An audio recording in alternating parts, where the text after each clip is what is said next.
প্ৰচাৰ চলি আছে তুংগত দুদিনৰ ভিতৰত দেখিবলৈ পোৱা গৈছে ধুতি লুঙি এইবিলাকৰ ৰাজনীতি যিধৰণে এইবিলাক সামাজিক বাতাবৰণ বিনষ্ট কৰাৰ বুলি ভাবিব সেইটোৱে কথা চাওক আমাৰ অসমৰ সমাজ যিটো ব্যৱস্থা অসমীয়া জাতি গঠন প্ৰক্ৰিয়া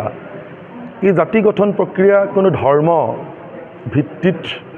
গঠিত হোৱা জাতি নহয় কোনোবা ধৰ্মক লৈ পেলাই অসমীয়া জাতি গঠন হোৱা নাই অসমীয়া জাতি গঠন হৈছে ভাষাৰ ওপৰত ভিত্তি কৰি আৰু এখন গণতান্ত্ৰিক দেশত কোনে কি কাপোৰ পিন্ধিব সেইটো সম্পূৰ্ণ এটা নিজৰ অধিকাৰ এটা গণতান্ত্ৰিক অধিকাৰ মৌলিক অধিকাৰ কোনোবাই হয়তো ধুতি পিন্ধিব পাৰে কোনোবাই হয়তো লুঙি পিন্ধিব পাৰে কোনোবাই লং পেণ্ট পিন্ধিব পাৰে চবৰে নিজৰ নিজৰ সেইটো অধিকাৰ আছে মই ভাবোঁ এনেধৰণৰ যিবিলাক সস্তীয়া ৰাজনীতি কৰাটো উচিত নহয় তাৰ পৰিৱৰ্তে আমাৰ যি ৰাজনীতিয়ে সমাজখন একত্ৰিত কৰিব তেনেধৰণৰ প্ৰগতিশীল ৰাজনীতিৰ জৰিয়তে মই ভাবোঁ আমাৰ যিবিলাক ৰাজনৈতিক নেতা আছে সেই নেতাবিলাকে মানুহৰ ওচৰলৈ ভোট বিচাৰি আহক আৰু মানুহে ভাল কাম কৰিলে নিশ্চয় আপোনালোকক বা তেখেতলোকক গ্ৰহণ কৰি ল'ব এইখিনিতে আপোনালৈ এটা প্ৰশ্ন আমি জানিব বিচাৰিম ডুমডুমা কাষতে যিখন বনাঞ্চল আছে অৰ্থাৎ ডুমডুমা বনাঞ্চলৰ যি গছসমূহ চোৰাং কাঠ বেপাৰীয়ে কাটি বিক্ৰী কৰা আমি দেখিবলৈ পাইছিলোঁ আমি যোৱা সময়তে কিছু বাতৰি সম্প্ৰচাৰ কৰিছিলোঁ ইমান অসম চৰকাৰৰ এটা ফৰেষ্ট বিভাগ আছে প্ৰশাসনেও আছে তথাপিও তেওঁলোকে প্ৰশাসনীয় বন গছসমূহ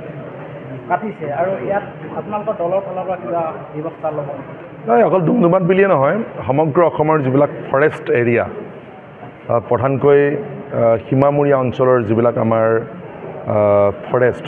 সেই ফৰেষ্টবিলাক ধ্বংস হৈ যোৱাটো আমি কেতিয়াও নিবিচাৰোঁ এইটো বন্ধ হ'ব লাগে আৰু নিশ্চয় ডুমডুমাৰ যিখন আপুনি ৰিজাৰ্ভ ফৰেষ্টৰ কথা কৈছে এই ৰিজাৰ্ভ ফৰেষ্টখনৰ বিষয়েও মই আমাৰ জিলা সমিতিৰ লগত আলোচনা কৰিম তেওঁলোকে কাৰ্যসূচী ল'ব যাতে কোনো কাৰণতে তাত অবৈধভাৱে অবৈধ বুলি নহয় বৈধ অবৈধটো কথাই নাই গছ কাটিবই নোৱাৰে গছ কটা বন্ধ কৰিব লাগে সেইখিনি আমি জিলা সমিতিৰ লগত আলোচনা কৰি পৰৱৰ্তী পৰ্যায়ত কাৰ্যসূচী গ্ৰহণ কৰাৰ সিদ্ধান্ত ল'ম বা কাৰ্যসূচী গ্ৰহণ কৰিম এটা কথা যদি আপোনালোকৰ অসম জাতীয়তাবাদী যুৱ ছাত্ৰ পৰিষদৰ দ্বি নাগৰিকতাৰ পূৰ্ণ স্বায়ত্ব শাসনৰ যি দাবী মূল দাবী সেই মূল দাবীটো বিগত কিছুদিনৰ পৰা স্তীমিত হোৱা বুলি বিভিন্ন আমি এই সন্দৰ্ভত আপুনি কি ক'ব আৰু অনাগত দিনত আপুনি কেনেকৈ আমি আমাৰ তিনিটা দাবী দ্বি নাগৰিকত্ব পূৰ্ণ স্বায়ত্ব শাসন আৰু আন্তঃৰাজ্যিক পাৰপত্ৰ গোটেই তিনিটা দাবী অত্যন্ত কঠিন আৰু জটিল সিমান সহজ কথা নহয় গতিকে আমি আন্তঃৰাজ্যিক পাৰপত্ৰ যিটো ইনাৰলেণ্ড পাৰ্মিট সেই বিষয়টো আমি অকণমান বাকী দুটা বিষয়তকৈ আগবাঢ়ি আছোঁ বুলি ভাবোঁ কাৰণ এই বিষয়টো সম্পৰ্কত আমি দেশৰ সৰ্বোচ্চ ন্যায়ালয়তো গোচৰ দিছোঁ সেই গোচৰ ইতিমধ্যে টেবুলিং হৈছে সেই গোচৰ শুনানি হৈছে গোচৰ চলি আছে আমাৰ লগতে উত্তৰ পূৰ্বাঞ্চলৰ আৰু দুখন আবেদন আছে মণিপুৰৰ পৰা দিয়া হৈছে গতিকে আমি চেষ্টা কৰি আছোঁ যাতে আন্তঃৰাজ্যিক পাৰপত্ৰৰ যিটো দাবী সেই দাবীটো যাতে আমি অলপ আগুৱাই লৈ যাব পাৰোঁ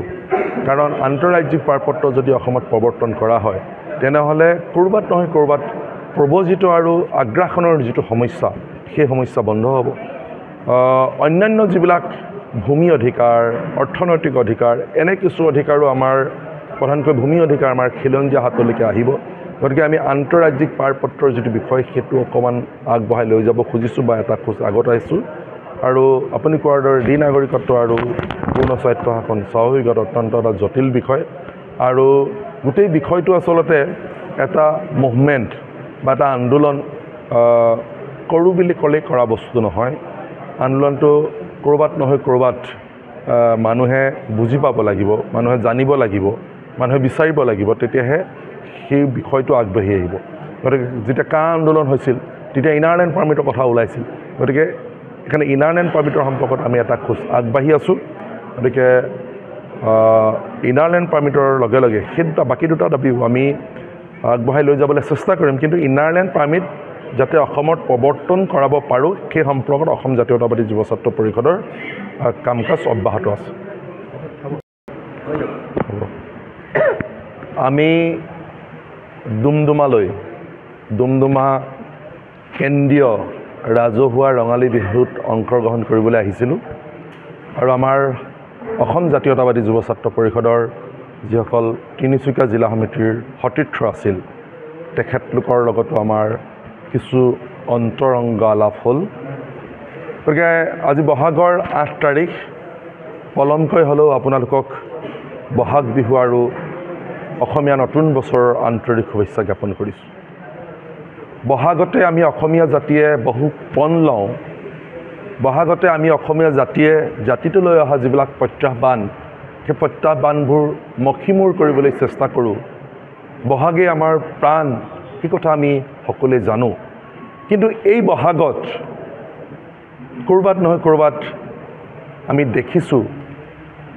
সাংস্কৃতিকভাৱে আমাৰ সমাজখন অত্যন্ত বিশৃংখল হোৱা দেখা গৈছে।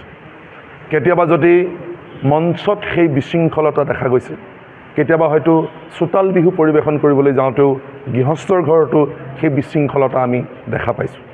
কেতিয়াবা আকৌ অন্যান্য যিবিলাক প্লেটফৰ্ম আছে, সেই প্লেটফৰ্মৰ জৰিয়তে আমাৰ যিবিলাক শিল্পী, কলা কৌশলী বা অভিনেতা অভিনেত্ৰীয়ে বিভিন্ন ধৰণে সাংস্কৃতিক কাম কাজ কৰিছে, গীত, নৃত্য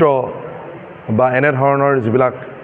বিষয়, সেই বিষয়বিলাকৰ জৰিয়তেও যথেষ্ট বিশৃংখলতা হোৱা দেখা গৈছে। অতি শেহতীয়াভাৱে আপোনালোকে দেখিছে যে নতুনকৈ আকৌ এটি বিহু সংযোজন কৰা হৈছে, মৌ বিহু, যিটো বিহুৰ জৰিয়তে আমাৰ সাংস্কৃতিক ক্ষেত্ৰখনলৈ অসমীয়া বিহুৰ বা অসমৰ জাতীয় উৎসৱটিৰ কাৰণে চৰম দুৰ্ভাগ্যজনক আৰু এটা অপসংস্কৃতিৰে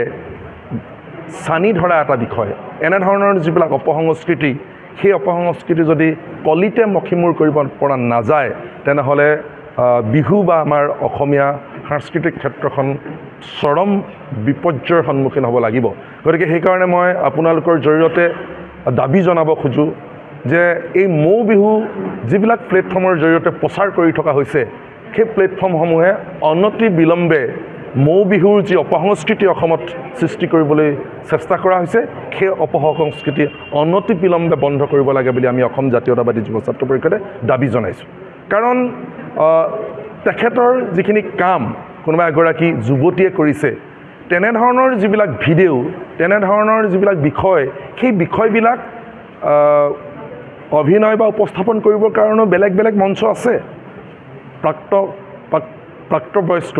বা এডাল যিসকল ব্যক্তি আছে, সেই ব্যক্তিসকলৰ কাৰণে তেনেধৰণৰ প্লেটফৰ্ম আছে। কিন্তু বিহু নামটো তাত অন্তৰ্ভুক্ত কৰি অত্যন্ত গৰ্হিত, লজ্জিত এটা জাতিটোক অপমান কৰা। হয়, আজি অসম জাতীয়তাবাদী যুৱ ছাত্ৰ পৰিষদ তিনিচুকীয়া জিলা সমিতিয়ে আজি বিশেষ এখন সম্বৰ্ধনা অনুষ্ঠান আমি আয়োজন কৰিছোঁ। এই সম্বৰ্ধনা অনুষ্ঠানত আপোনালোকে আজি ইয়াত যিটো প্ৰচাৰ আৰু প্ৰসাৰ কৰিবলৈ আহিছে, আজি ডিবি নিউজৰ সমূহ কৰ্মকৰ্তাক আমি বহাগৰ আন্তৰিক অভিনন্দন আৰু শুভেচ্ছা জ্ঞাপন কৰিছোঁ। লগতে আমি অসম জাতীয়তাবাদী যুৱ ছাত্ৰ পৰিষদে আজি আমাৰ নৱনিৰ্বাচিত সভাপতিগৰাকী আমাৰ তিনিচুকীয়ালৈ আহিছে, আমি তেওঁক উষ্ম আদৰণি জনাইছোঁ। আমি সেইহেতুকে আমি তেখেতৰ হৈ আমি আজি ইয়াতে বিশেষ সম্বৰ্ধনা অনুষ্ঠান আয়োজন কৰিছোঁ। লগতে আমাৰ তিনিচুকীয়া জিলাখনৰ পৰা আমাৰ 4গৰাকীকৈ আমাৰ প্ৰতিনিধি তাত সন্নিৱিষ্ট হৈছে। আমি সেই 4কেইগৰাকী হৈছে আমাৰ সন্মানীয় উপদেষ্টা কণ গগৈ ডাঙৰীয়া, উপসভাপতি মায়াৰণী গগৈ লাহন বাইদেউ ডাঙৰীয়া, সহকাৰী সাধাৰণ সম্পাদক সুৰজিৎ মৰাণ ডাঙৰীয়া আৰু লগতে কাৰ্যনিৰ্বাহক সদস্য সন্মনী চলিহা ডাঙৰীয়াও আমাৰ ইয়াত উপস্থিত থাকিব। লগতে আমাৰ পৰিষদৰ অধিক উচ্চাকাংক্ষীয়ে কাম কৰি যোৱাৰ হেঁপাহত আমি তেওঁলোকক আদৰণি জনাব বিচাৰিছোঁ। লগতে অসমৰ বিভিন্ন সমস্যা আছে, বিভিন্ন সমস্যাবোৰৰ ওপৰত অধিক শক্তিশালীভাৱে মাত মাতি যাব বুলি আমি দৃঢ়তাৰে কৈছোঁ। আৰু আমিও তিনিচুকীয়া জিলা সমিতিৰ সভাপতি হৈ আমি তিনিচুকীয়া জিলাখনৰ যিসকল সমাজখনৰ নিয়ম অশৃংখলা হৈ আছে, সেইবিলাকত আমি মাত মাতি যাম। শৈক্ষিক দিশে হওক বা আন আনুষংগিক দিশবিলাকত আমি মাত মাতি যোৱাৰ সংকল্পবদ্ধ পৰিকৰ। যিহেতু এই সময়ত পঞ্চায়ত নিৰ্বাচনৰ সময় সমাগত, আৰু এই পঞ্চায়ত নিৰ্বাচনত আপোনালোকে কোনটো দলৰ প্ৰাৰ্থীক সমৰ্থন কৰে বা কেনেধৰণৰ প্ৰাৰ্থীয়ে জয়যুক্ত হোৱাটো বিচাৰে? হয়, আমি আচলতে ৰাজনৈতিক ক্ষেত্ৰখনৰ কথা চাবলৈ গ'লে গোটেই অসমখনৰ যদি চাবলৈ যাওঁ, অসমত আমাৰ আঞ্চলিক ৰাজনৈতিক দলে অসমখনৰ উন্নয়ন হ'ব বুলি আমি দৃঢ় বিশ্বাস। কিন্তু আজি কোপতি মানে অসমত আজি ধৰি লওক এটা ৰাষ্ট্ৰীয় দলে আমাক শাসনভাৰ কৰি আছে। আমাৰ যিসমূহ আমাৰ প্ৰাপ্য, আমি সেইসমূহৰ প্ৰাপ্যৰ পৰা আমি বঞ্চিত হৈ আছোঁ। সেইকাৰণে আমি কওঁ যে আঞ্চলিকতাৰ বাদে আমাৰ কিন্তু কোনো গন্তব্য নাই।